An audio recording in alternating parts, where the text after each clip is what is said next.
नमस्कार, मी मधुरा. झी24 तास मध्ये आपलं स्वागत. आज आपण हितगुज या आमच्या खास कार्यक्रमात चर्चा करणार आहोत व्हेरिकोज वेन्स अत्याधुनिक उपचार पद्धती ह्या विषयावर. आणि ह्या विषयावर चर्चा करण्यासाठी आमच्या स्टुडिओमध्ये आलेत ह्या विषयातील तज्ञ डॉक्टर सौरभ जोशी. विषयाला सुरुवात करण्यापूर्वी मी डॉक्टर सौरभ यांचं आमच्या स्टुडिओमध्ये स्वागत करते. नमस्कार डॉक्टर. नमस्कार. डॉक्टर सौरभ यांची थोडक्यात ओळख करून द्यायची झाल्यास, डॉक्टर सौरभ हे रक्तवाहिन्यांचे क्ष किरण विशेषज्ञ असून या विषयात त्यांना सुवर्ण पदकही प्राप्त झालंय. डॉक्टर सौरभ यांचं या विषयावर आंतरराष्ट्रीय स्तरावरील अनेक लेख देखील प्रसिद्ध आहेत. डॉक्टर सौरभ जोशी हे वेन सेंटर ह्या जागतिक दर्जाच्या varicose veins treatment centre Mumbai इथे प्रॅक्टिसही करतात. चला तर आपण ह्या विषयाबद्दल अधिक जाणून घेऊया डॉक्टर सौरभ जोशी यांच्याकडून. तेव्हा लगेचच चर्चेला सुरुवात करूया. डॉक्टर, अर्थातच एक महत्त्वाचा विषय घेऊन आज आपण आलेलो आहे हितगुजमध्ये. अर्थातच व्हेरिकोज वेन्स म्हणजे नेमकं काय, ह्याबद्दल आधी आमच्या प्रेक्षकांना सांगा. व्हेरिकोज वेन्स म्हणजे या पायावरती दिसणाऱ्या फुगलेल्या निळ्या नसा असतात, तर त्याच्याने आपल्याला पायावरती सूज येते, पाय दुखून येतात, पायात गोळे येतात आणि त्वचाही काळी पडू शकते. या नसा जर का फुटल्या तर पायावर एक मोठी जखम म्हणजे ज्याला व्हेरिकोज अल्सर असं म्हणतात, हेही होऊ शकतं. बापरे.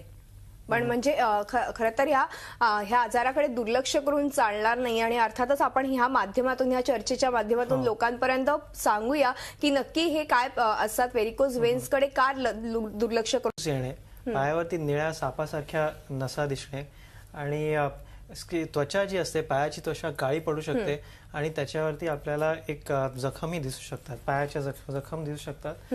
आणि आता आपण जे बघतोय इकडे की असे जे टिपिकली जे आपल्याला पाय दिसतात, तर ते या जखमेच्या, या व्हेरिकोज वेन्सचे सिम्पटम्स असतात. बरोबर. म्हणजे हे दिसायला लागल्याबरोबर ताबडतोब तुम्ही डॉक्टरांकडे जाणं, तज्ञांचा सल्ला घेणं फार आवश्यक आहे. आणि अर्थातच अत्याधुनिक उपचार पद्धती जसं आपण आजचा विषय घेतलेला आहे त्या देखील आता उपलब्ध आहेत. अर्थातच त्याचबरोबर गोळ्या औषधं तर असतील. मात्र ह्या आजाराचं निदान नेमकं तुम्ही कसं करता आणि अर्थात त्याबद्दल काय सांगाल? या आजाराचं निदान एक तर क्लिनिकल एक्झामिनेशन, म्हणजे आपण जेव्हा पेशंटला तपासतो तेव्हा आपल्याला दिसतात की या नसा फुगलेल्या आहेत. मग त्याच्यावरती आपण म्हणजे काही आपण त्याला म्हणजे हात लावून बघतो की पायाला नसा नक्कीच फुगल्या आहेत का जे आहे. आणि याचं जे गोल्ड स्टँडर्ड टेस्ट आहे त्याला म्हणतात कलर डॉपलर एक्झामिनेशन. बरं. कलर डॉपलरनी आपल्याला नसा फुगलेल्या दिसतात, त्याच्यात अजूनही त्याच्यात जो रक्तप्रवाह कसा होत आहे ते त्याच्याबद्दलही आपल्याला माहिती मिळते. बरोबर. त्या शेवटच्या चौकोनात जे कलर डॉपलरचं एक्झामिनेशन केलेलं गेलं आहे का, मग ते एक्झॅक्टली तुम्ही कसं ठरवता की कुठल्या नसा फुगलेल्या आहेत जास्त? ते आपल्याला आपण संपूर्ण पायाची कलर डॉपलर करत पायाची टेस्ट करतो, त्याच्यावर आपल्याला कळतं की याच्यात नॉर्मल नसा कुठल्या आणि या ज्या व्हेरिकोज वेन्स झालेल्या नसा कुठल्या आहेत. तर आपण त्याच्यावर ठरवू शकतो की कुठल्या नसांची ट्रीटमेंट करायची. बरोबर. पण मग एकाच पायाला व्हेरिकोज वेन्सचा त्रास होतो की दोन्ही पायांना एकदम? जनरली दोन्ही पायांना एकदम होतो त्रास, कारण की आपण हे गुरुत्वाकर्षण आणि उभं राहण्यामुळे त्याचं मेन जे कॉज असतं त्याच्यामुळे होत असतो. तर आपल्याला जे कॉमनली दोन्ही पायावरती एकदमच होतं. बरं. अर्थातच हा आजार जो आहे तो नेमक्या कोणत्या लोकांना होतो? हा अनुवंशिक आजार आहे का? हा आजार अनुवंशिक असू शकतो आणि ज्या लोकांना आपल्याला जास्त उभं राहावं लागतं, म्हणजे 4-5 तास जे लोक कामासाठी उभं राहतात, बरोबर, म्हणजे शिक्षक किंवा मार्केटिंग मधली लोक, हॉटेलमध्ये काम करणारे लोक, तर जिथे आपण कुठल्याही हॉटेलमध्ये जातो तर तिथे काम करणारे लोक कधीच बसले नसतात, सतत चालत असतात, तर त्यांच्या अशा लोकांमध्ये हे व्हेरिकोज वेन्सचं प्रमाण खूप जास्त असतं. बरोबर. मग अशा लोकांनी आधीपासूनच काळजी घेतली पाहिजे. मग ती नेमकी कशी घेतली पाहिजे? त्यांनी लक्ष दिलं पाहिजे स्वतःच्या पायांकडे. जर का त्यांना बसता येईल कुठे, म्हणजे जर का तुमच्या रिसेप्शन काउंटर्सवर बसायला खुर्च्या ठेवल्या गेल्या तर त्यांच्यासाठी बरं असेल. आणि जर सुरुवातीला व्हेरिकोज वेन्स नुसते स्टॉकिंग्स, आपण जर का एका ठराविक प्रकारचे स्टॉकिंग्स घातले तर हा आजार आपण थांबवू शकतो. तर मग ते स्टॉकिंग जर का त्यांना कळलं की आपल्याला असं काही होत आहे आणि अशा प्रिकॉशन्स घेतले तर मग ते अजून वाढणार नाही. बरोबर. पण हे मग तुम्ही स्टॉकिंगचा आता उल्लेख केला, मग हे सहज उपलब्ध होतात का कुठल्याही केमिस्टमध्ये? कुठल्याही केमिस्टकडे स्टॉकिंग्स उपलब्ध असतात. बरोबर. म्हणजे ज्यांना हा आजाराची लक्षणं दिसून येतात त्यांनी देखील आता हे स्टॉकिंग्स घातले पाहिजेत का? हो हो. म्हणजे त्यामुळे त्यांचा जो आजार आहे व्हेरिकोज वेन्सचा तो आटोक्यात येईल. हो, नक्कीच. बरोबर. आणि त्याचबरोबर जर तज्ञांचा सल्ला घेऊन डॉक्टरांनी औषधं गोळ्या देऊनही हा आजार बरा होतो का, म्हणजे इनिशियल स्टेजला? खास इनिशियल स्टेजला जर का स्टॉकिंग्स वेळेत नियमितपणे घातले गेले तर हा रिव्हर्स होऊ शकतो. आणि आपल्याला जो पुढे होऊन जे अजून त्रास होणार आहे म्हणजे व्हेरिकोज अल्सर आणि दुखणं आणि हे सगळं, तर ते तिथपर्यंत तो प्रोग्रेस होणार नाही. बरोबर. आता आपण उपचार पद्धतीबद्दल बोलताना ही नेमकी उपचार पद्धती कशी असते, त्याच्या काही नियम आहेत का, म्हणजे कधीपासून उपचार करायला सुरुवात केली? उपचार पद्धतीचा आपण जो डिसिजन घेतो की आता यांना उपचार करायचा की नुसते स्टॉकिंग्स द्यायचे, तर आपण हे स्वतःच कलर डॉप्लर, आता आमच्या सेंटरमध्ये आम्ही स्वतःच कलर डॉप्लर करतो. त्याच्यावर आपण ठरवतो किंवा आजाराची तीव्रता किती आहे आणि त्याच्यावरती त्याच्या नक्की ट्रीटमेंट कशी करायला हवी. जर का त्याची तीव्रता कमी असेल तर नुसतं स्टॉकिंग्सनी पेशंट बरा होऊ शकतो. पण जर का तीव्रता खूप आहे किंवा जर का पेशंटला पायावर जखम आहे, व्हेरिकोज अल्सर आहे, तर त्याला ट्रीटमेंटची गरज आहे. आणि ट्रीटमेंट ऑप्शन्स आपल्याकडे असतात. हे ओपन सर्जरी, ज्याला व्हेरिकोज वेन स्ट्रिपिंग म्हणतात, आणि दुसरं एक आहे लेझर सर्जरी, म्हणजे जे आम्ही करतो, जे छोट्याशा सुईच्या आतनं लेझरचं ट्रीटमेंट. नेमकी ही लेझर सर्जरी कशी केली जाते? आपण काही लॅपटॉपच्या माध्यमातून बघू शकतो का व्हिडिओ? हो, आपल्या लोकांसाठी आपण हे खास हे व्हिडिओ बनवलाय.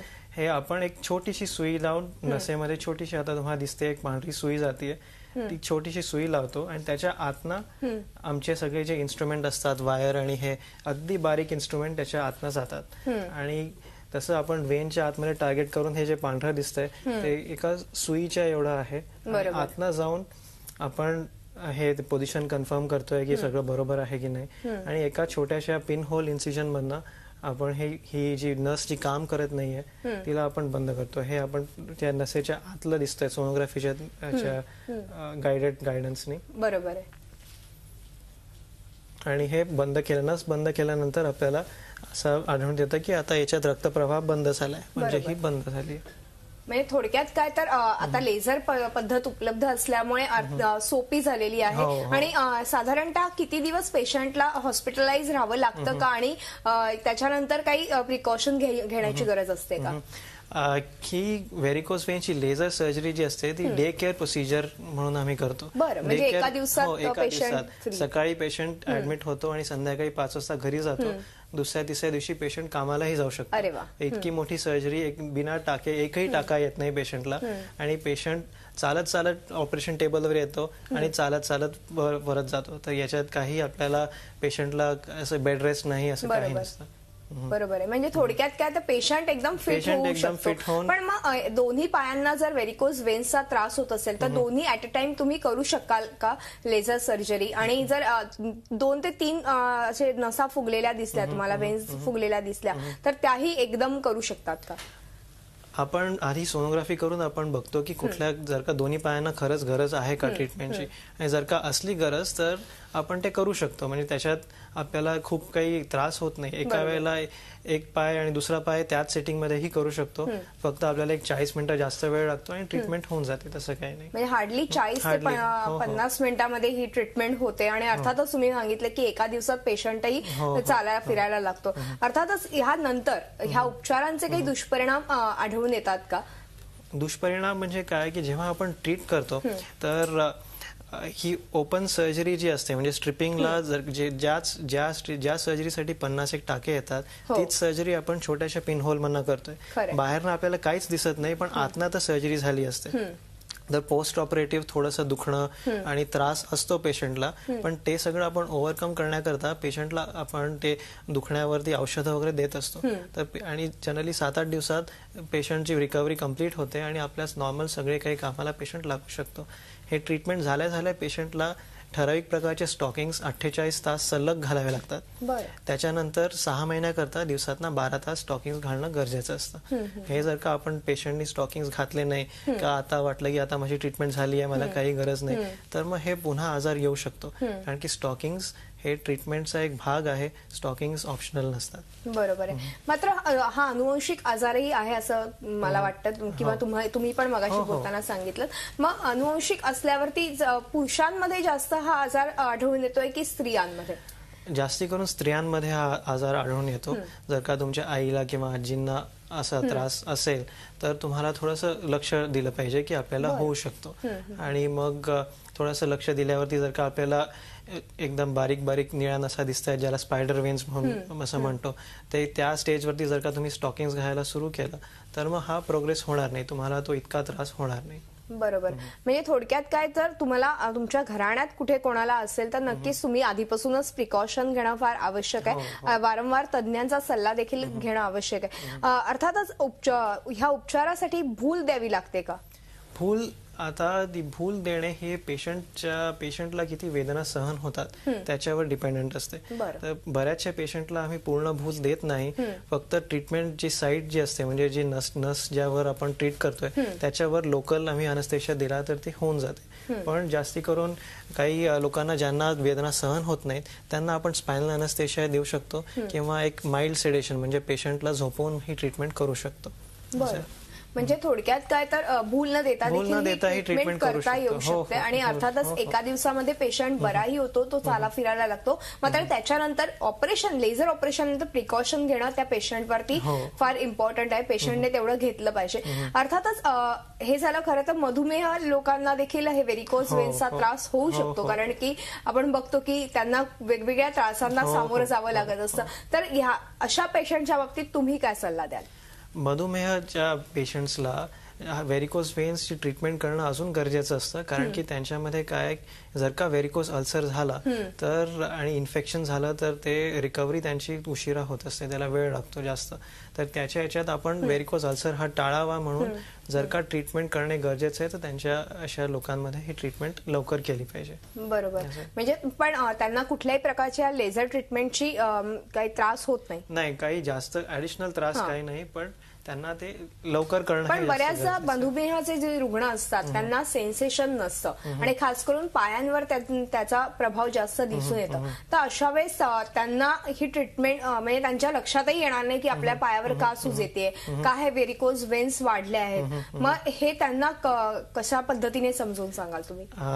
तुमच्या घरी आई वडिलांचे तुम्ही पाय बघा, जर का तुम्हाला वाटेल की त्यांना मधुमेह आहे आणि जर का नसा फुगलेल्या दिसत आहेत तर आपल्या डॉक्टरांकडे जा, त्यांना विचारा की हे नसा मला फुगलेल्या दिसत आहेत आईच्या पायावर, हे नॉर्मल आहे का, याच्याबद्दल काही करता येईल का मला. तर हे असं केल्यावरती आणि डॉक्टरनी जर का तपासलं तर त्यांना लगेचच कळेल की हा व्हेरिकोज वेन्स आहेत म्हणून. नक्कीच. आपण व्हेरिकोज वेन्सच्या अल्सर बद्दल पण बोलूया आपण एका ब्रेक नंतर. हितगुज मध्ये वेळ झाली एका छोट्याशा ब्रेकची. तुम्ही पाहत राहा झी24 तास, रहा एक पाऊल पुढे.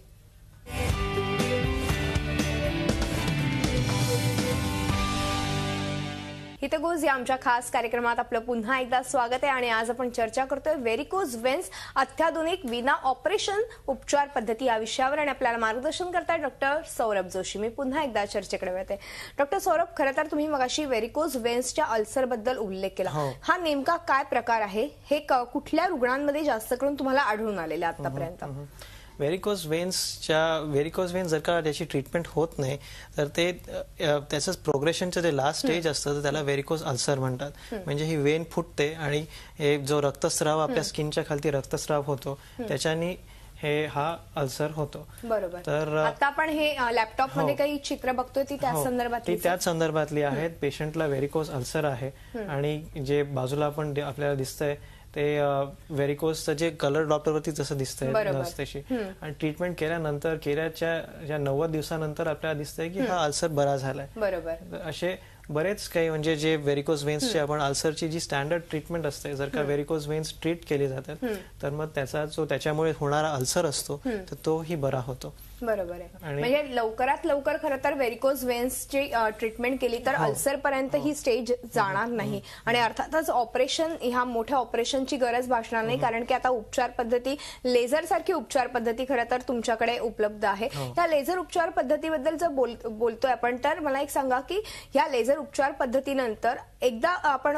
ऑपरेशन म्हणजे लेझर ट्रीटमेंट केली आणि त्याच्यानंतर पुन्हा ट्रीटमेंट करायची गरज भासते का त्या रुग्णाला? त्या रुग्णाला बघा, जर का आपण एकदा लेझरची ट्रीटमेंट केली आहे आणि जर का रुग्णाने बरोबर स्टॉकिंग्स घातले जसे आम्ही इन्स्ट्रक्ट केले 6 महिने, तर ते हा आजार परत येत नाही. पण जर का झाला म्हणजे दुसऱ्या एखाद्या वेनला झाला तर त्याचं ट्रीटमेंट पूर्ण लेझर ऑपरेशन करावं लागत नाही. नुसतं एका इंजेक्शननी औषध आपण जर का त्या वेनमध्ये दिलं तर ते बंद होऊन जातं. म्हणजे पूर्ण आपल्याला पुन्हा लेझर सर्जरी करावी लागत नाही. बरोबर आहे. आणि अर्थातच मगाशी आपण डायबिटीज पेशंट्स बद्दल बोलत होतो. डायबिटीज पेशंट्सला जर आपल्याला समजलं नाही की आपल्याला व्हेरिकोज वेन्सचा त्रास होतोय, नेमकी सूज कशामुळे येते, कारण की किडनीवरती देखील त्यांचा प्रकारचा अल्सर झाला, तर तुम्ही ट्रीटमेंट कशी कराल? त्यांची ट्रीटमेंट सिमिलर असते. म्हणजे जर का आढळण्यात आलं की आता डायबिटिक पेशंटला अल्सर आहे पायावर, तर ते आपल्याला एकतर तो डायबिटीजमुळे आहे, डायबेटिक न्यूरोपॅथी म्हणजे नर्व्स डॅमेजमुळे झाला आहे का, व्हेरिकोज वेन्समुळे झाला आहे का, डायबिटीज लोकांमध्ये एक पेरिफरल व्हॅस्क्युलर डिसीज म्हणून त्रास असतो. म्हणजे जशा हार्ट अटॅक आल्या, जर का हृदयाच्या नसांमध्ये ब्लॉक असेल तर हार्ट अटॅक येतो, तसंच जर का पायाच्या नसांमध्ये ब्लॉक झाला असेल तर त्याच्यामुळेही अल्सर होऊ शकतो. तर ह्याचं आपण डिफरन्सिएशन तपास आणि कलर डॉक्टर अल्ट्रासाऊंडनी केलं तर आपण त्याची योग्य तो ट्रीटमेंट पेशंटला देऊ शकतो. बरोबर. आतापर्यंत हे साधारणतः कुठल्या वयामध्ये तुम्हाला हे व्हेरिकोज वेन्सचं दुखणं आढळून आलंय? व्हेरिकोज वेन्स सगळ्यात कॉमन वयगट असतं 40+. 40च्या वर 40च्या वरच्या लोकांमध्ये खूप कॉमन असतं आणि त्यांच्यात हे सगळ्यात जास्त आढळण्यात येतं. स्त्रियांमध्ये जास्त प्रमाण आहे? हो, स्त्रियांमध्ये जास्त. पण मग वजन जास्त असणं हा देखील एक मुद्दा आहे का? वजन जास्त असणं, धूम्रपान करणे, कुठल्याही प्रकारचा तंबाखू, ऍडिशनली जर का तुम्ही असं काम करता ज्याच्यात तुम्हाला खूप उभं राहावं लागतं, तर हे सगळे फॅक्टर्स जर का एकत्र आले तर मग हे व्हेरिकोज वेन्स तर हे होतच लोकांना. बापरे. म्हणजे खरं तर म्हणजे व्यसन हे देखील व्हेरिकोज वेन्स होण्याचं एक प्रमुख कारण होऊ शकतं. आणि अर्थातच वजन जर नियंत्रणात नसेल तर स्त्रियांमध्ये सगळ्यात जास्त हे प्रमाण आपल्याला आढळून येतं व्हेरिकोज वेन्सचं. मात्र पुरुषांमध्ये याचं काही प्रमाण आहे का? म्हणजे किती टक्के साधारणतः पुरुषांना व्हेरिकोज वेन्सचा त्रास होऊ शकतो? पुरुषांमध्येही त्रास होऊ शकतो. साधारणपणे 60% स्त्रियांमध्ये आणि 40% पुरुषांमध्ये असं हे डिफरन्सिएशन असतं. म्हणजे खूप जास्ती फरक नाही आहे, पण स्त्रियांमध्ये साधारणतः जास्त आपल्याला आढळण्यात येतं. थोडक्यात सेल्स पर्सन्स असतात किंवा जे तुम्ही मगाशी म्हणालेत मार्केटिंग पर्सन्स असतात, त्यांना जास्त वेळ उभं राहावं लागतं. शिक्षक असतील, प्रोफेसर्स असतील, ह्यांना देखील उभं राहावं लागतं. तर त्यांनी खरं तर स्वतःची काळजी घ्यावी आणि अर्थातच जेव्हा वेळ मिळेल तेव्हा तरी ऍटलीस्ट 10 मिनिटं तरी बसावं, की जेणेकरून हा त्रास आपल्याला उद्भवणार नाही. आपण एक छोटासा ब्रेक घेऊ आणि ब्रेकनंतर अशी चर्चा पुढे चालू ठेवूया. हितगुज मध्ये वेळ झाली एका छोट्याशा ब्रेकची. तुम्ही पाहत राहा झी24 तास, रहा एक पाऊल पुढे.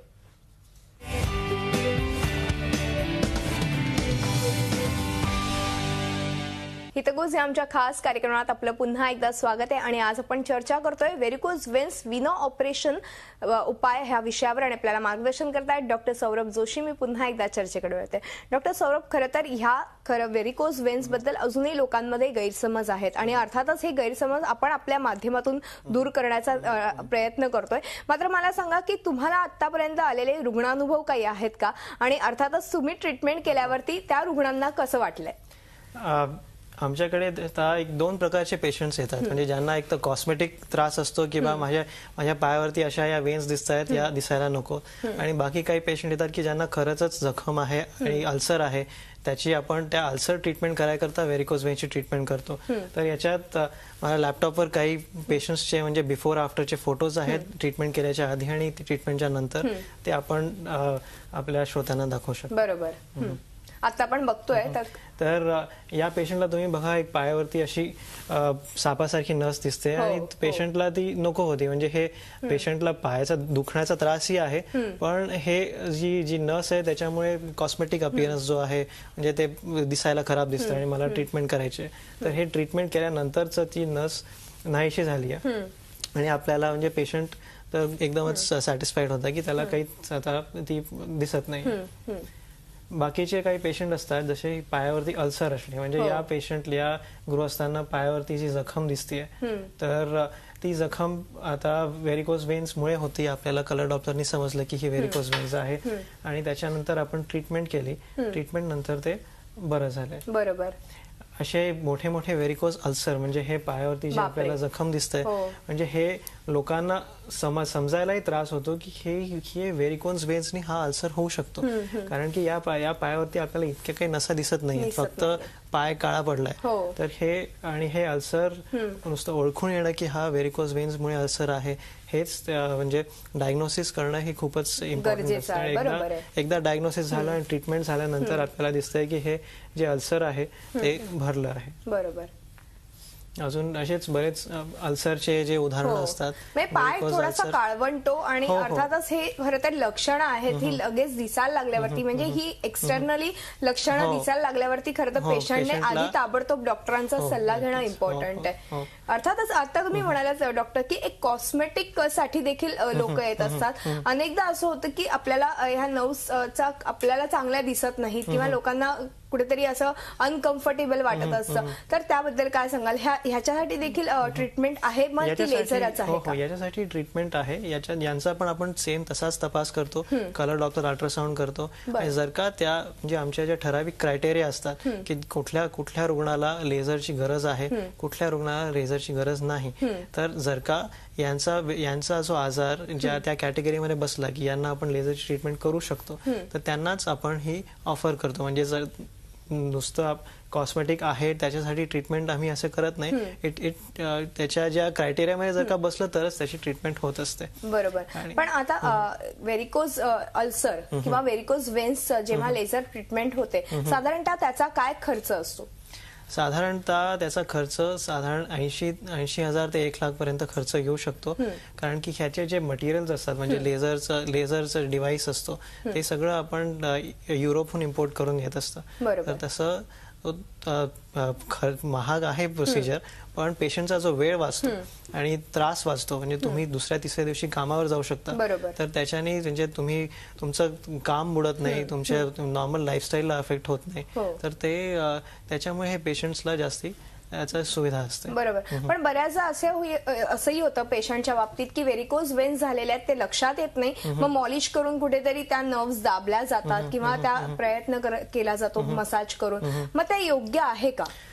मालिश करणे आणि मसाज वगैरे ती व्हेरिकोज वेन्सची ट्रीटमेंट होत नाही. तुम्हाला ते टेम्पररी तुमचा जो रिलीफ मिळतो, कारण की ते मसल्स दबल्या जातात, तर ते रक्तप्रवाह टेम्पररी बरोबर होतो, तर तुमचा टेम्पररी रिलीफ होतो, पण तो परमनंट सोल्युशन नाही. तुमचं मालिश झाल्यावर दुसऱ्या दिवशी तुम्हाला परत त्रास होणारच आहे. तर हे तुम्हाला लक्षात आलं पाहिजे की आपण जो आजार आहे त्याच्याने कशामुळे होतोय आणि काय होतंय. तर जर का तुम्हाला आढळलं की आपला पाय म्हणजे असा काळवंटो आहे आणि त्रास होतोय, दुखतंय, तर ते आपण डॉक्टरकडे जाऊन व्हेरिकोज वेन्स आहेत का अशी शंका जर का तुम्ही क्लिअर केली तर ते तुम्हाला लवकरात लवकर कळू शकतं. नक्कीच नक्कीच. आणि त्याचबरोबर एक महत्वाचा प्रश्न तो म्हणजे ही लेझर ट्रीटमेंट केल्यावरती त्या व्यक्तीला 100% म्हणजे ती उपचार जो आहे तो बरा झालाय असं धरू शकतो का? लेझर ट्रीटमेंट जी आहे ती जगातली करंट गोल्ड स्टँडर्ड ट्रीटमेंट आहे व्हेरिकोज वेन्स करता.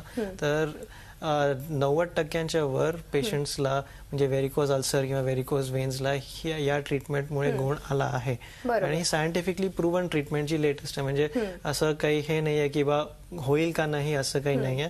ही जी जगात बेस्ट ट्रीटमेंट असते ती लेझर ट्रीटमेंट जी आपण करतो, त्याच्यात म्हणजे जी सायंटिफिकली प्रूव्हन आहेत आणि it is backed by current science. बरोबर. म्हणजे थोडक्यात काय तर ह्या ट्रीटमेंटमुळे ज्या रुग्णाला हा व्हेरिकोज वेन्सचा त्रास आहे तो नक्कीच त्याला पूर्णपणे तो बरा होईल ह्याच्यातून. अर्थातच मॉलिश करणं किंवा इतर काही गोष्टींचे उपाय करणं हे ह्याच्यावरती सोल्युशन नाहीये, तर लेझर ट्रीटमेंट ही एक उत्तम पद्धती आहे. खरं तर डॉक्टर व्हेरिकोज वेन्स बद्दल आपल्या प्रेक्षकांनाही तुम्ही खूप छान माहिती सांगितली, कारण की आज हजारो पेशंट्स खरं तर व्हेरिकोज वेन्स सारख्या आजाराने त्रस्त असतील आणि अर्थातच आपले नंबर्सही डिस्प्ले होतात, तर नक्कीच ते तुमच्याशी संपर्कही साधतील.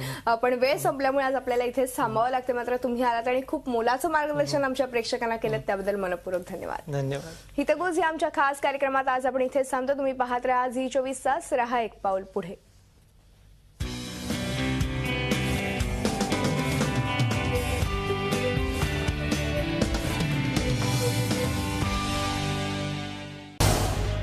झी24 तास, रहा एक पाऊल पुढे.